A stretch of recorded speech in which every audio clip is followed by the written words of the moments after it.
बहुत बहुत शुक्रिया फवाद चौधरी साहब आपका कि अमरीकी दबाव पर आने से पहले अपनी मुलाकात का ज़रा अहवाल बताएं कि क्या ये बात दुरुस्त है कि इमरान खान साहब ने इस खफगी नाराज़गी का इजहार किया कि इस लीडरशिप ने बड़े मौके ज़ाया कि ये 8 फरवरी के इलेक्शन में जो झुरलू फिरा वो मौका था, फिर उसके बाद डीसी पिंडी का बयान आया, उसके बाद क़यादत ने कुछ नहीं किया, डी चौक वाला मामला उन्होंने उठाया कि क्यों वापस आ गए।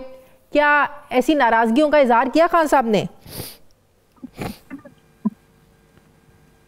नहीं शादी, ये तो फिर एक इंटरनल डिस्कशन है, तो जाहिर है मेरे लिए तो मुनासिब नहीं है कि मैं उसमें बात करूं, जबकि मेरे पास या तो एक्सप्रेस कोई ऐसी बात हो कि जिसमें मैं कर सकूं। पर मैं ये जरूर कह सकता हूं कि खान साहब का जो मौकफ था वो यही था कि 9 फरवरी को तहरीक चलानी चाहिए थी, जाकर चट्ठा के इस्तीफे पे अकेला नहीं छोड़ना चाहिए था।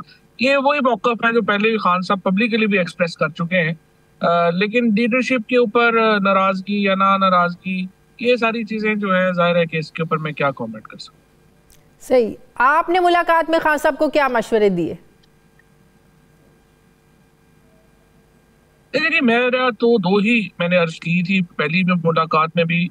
मैं एक तो समझता हूँ कि पाकिस्तान में देखिए जो खान साहब का और जो एस्टेब्लिशमेंट का एक इस वक्त जो कशीदगी का माहौल है, उसका जो फायदा है वो 3 तरह के जो ग्रुप्स हैं वो उठा रहे हैं। पहला ग्रुप है जो शहबाज शरीफ और मरियम नवाज है, जो इलेक्शन हारने के बाद भी हुकूमत में बराजमान है, इसलिए कि एस्टेब्लिशमेंट की और इमरान खान की लड़ाई है।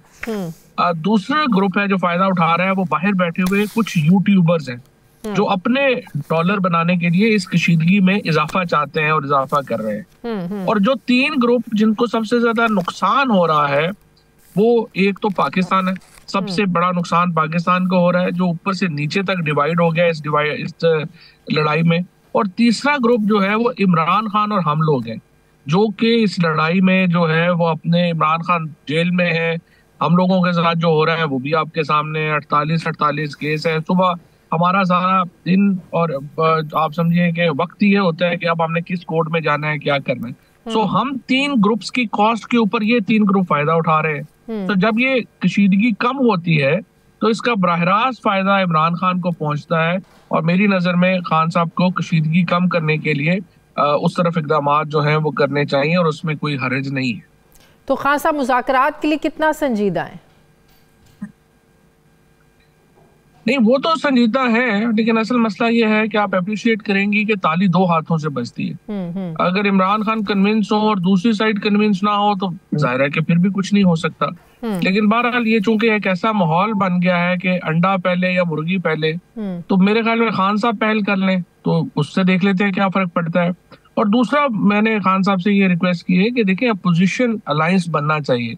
जाती लड़ाइयाँ अकेले लड़ी जाती हैं, सियासी लड़ाइयों के लिए अलायंस चाहिए होते हैं, धड़े चाहिए होते हैं, और हमें उस तरफ बढ़ना चाहिए। और मौलाना फजल रहमान है, जमात इस्लामी है, GDA है, ये पार्टियां हैं, इवन शाहिद खकान अब्बासी साहब है, इन लोगों को हमें अपने साथ मिलाना चाहिए और एक हल की तरफ बढ़ना चाहिए।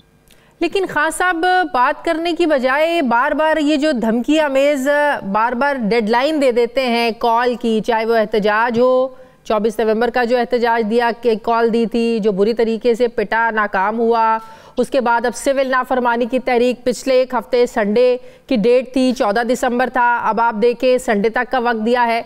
तो क्या ये तो वही बात है ना कि हुकूमत भी अब समझती है कि ये सिर्फ हमें डराने के लिए, धमकाने के लिए उन्हें फ़र्क नहीं पड़ता है।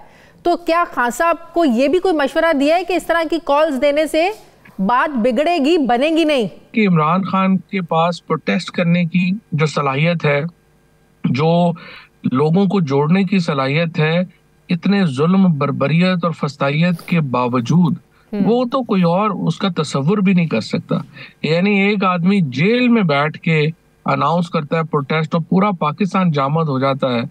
ये ताकत तो देखें किसी और पाकिस्तानी लीडर को नहीं मिली, लेकिन इमरान खान की एक कॉल के ऊपर पूरा पाकिस्तान बंद होता है। ये तो बहुत बड़ी ताकत है और ये वो इशू है जिसको हुकूमत को एड्रेस करना चाहिए और इमरान खान के साथ नेगोशिएशन शुरू करके और पाकिस्तान को एक सियासी इस्तेहकाम की तरफ ले जाना चाहिए। लेकिन संडे तक की डेडलाइन है, ये प्रैक्टिकल है कि बातचीत अगर हम हमसे नहीं करते, मुतालबात नहीं मानते, तो फिर हम सिविल नाफरमानी की तरफ जाएंगे।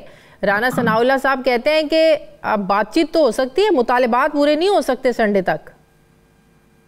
देखिए शाजिया, जब आपने कोई बातचीत करनी है तो राना साहब से कोई जो है वो पुलाव बनाने की तरकीब तो नहीं ना पूछनी, उनसे ये तो नहीं पूछना कि अपना आज आपने क्या खाना खाया है, क्या पकाया है। जाहिर है कोई एजेंडा होगा, कोई बात होगी तो उस पर बात होगी ना।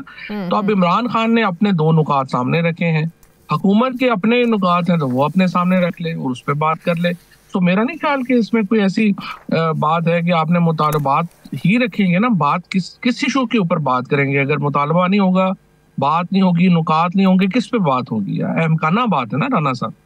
लेकिन फवाद, लगता है कि हम एक ही पॉइंट पर खड़े हुए हैं और वो है इस्टेब्लिशमेंट के साथ बात होती है, अगर होती है तो किस हद तक कामयाब होती है। पहले तहरीक इंसाफ ये समझती थी कि उन्हीं से बातचीत होगी तो फायदा मिलेगा। अब नून लीग भी ये कह रही है, राना साहब भी कह रहे हैं कि हुकूमत पीटीआई से जो बात करेगी वो इस्टेब्लिशमेंट को ऑन बोर्ड रख कर बात करेगी। ख्वाजा आसिफ कहते हैं कि तमाम फरीक हमारे पीछे खड़े, हमारे साथ खड़े होंगे तो हम बात करेंगे। तो बात तो यहीं पे आके ख़त्म होती है, इस्टेब्लिशमेंट राजी होगी तो बात होगी, otherwise there is no choice. नहीं, वो तो बात उनकी ठीक है। वो तो आप देखें ना, राना सनाउल्लाह साहब ने जब इनकी मुलाकात हुई तो उन्होंने कहा कि जी हम आपकी मुलाकात करवाते हैं मुज़ाकराती कमेटी की खान साहब से, और उसके बाद राना साहब ने 5 दिन कोशिश की, वो मुलाकात नहीं करा सके। सो इससे आप अंदाज़ा लगा लें कि पॉलिटिकल स्पेस क्या है और ये जो सारे लोग हैं इनके इख्तियारात की क्या हालत है। अयाज सादक साहब, जिनका मैं वैसे बड़ा एहतराम करता हूँ, लेकिन आप देखें कि वो स्पीकर हैं कौमी असम्बली के। 10 लोगों को रात के अंधेरे में मुंतखब मेंबरान को अगवा कर लिया गया और उसके बाद वो वहाँ के ASI को भी ट्रांसफर नहीं करा पाए। तो लिहाजा जाहिर है कि इनकी कैपेसिटी महदूद है और एस्टेब्लिशमेंट चाहेगी ही तो बात हो सकती है, वरना इन लोगों से तो नहीं हो सकती। लेकिन बहरहाल आज मोहसिन नकवी गए हैं खैबर पख्तूनख्वा, उनकी अली अमीन गंडापुर साहब से 1-on-1 मीटिंग हुई है। जाहिर है कि उसमें कुछ गुफ्तगू हुई होगी और उसका नतीजा हमें मालूम हो जाएगा एक आध दिन में। लेकिन हुकूमत तो चाह रही है ना कि तहरीक इंसाफ आगे बढ़े। अब तहरीक इंसाफ कह रही है कि हुकूमत आगे बढ़े, उमर यूब साहब कह रहे हैं भाई हमारा काम था कमेटी बनाना, हमने कमेटी बना दी, अब हुकूमत आए। आपको नहीं लगता इस वक्त ज़रूरत तहरीक इंसाफ को ज़्यादा है? तहरीक इंसाफ ने ठीक है मुज़ाकराती कमेटी खान साहब ने बना दी, अब आगे बढ़ना चाहिए। अब अयाज सादिक साहब भी तो यही कह रहे हैं कि मेरा घर भी हाजिर है, मेरा दफ्तर भी हाजिर है, हमें पैगाम तो भिजवाएं बातचीत करने का। नहीं, पैगाम तो भिजवा दिया है, 2 दफा तो मुलाकात हो चुकी है।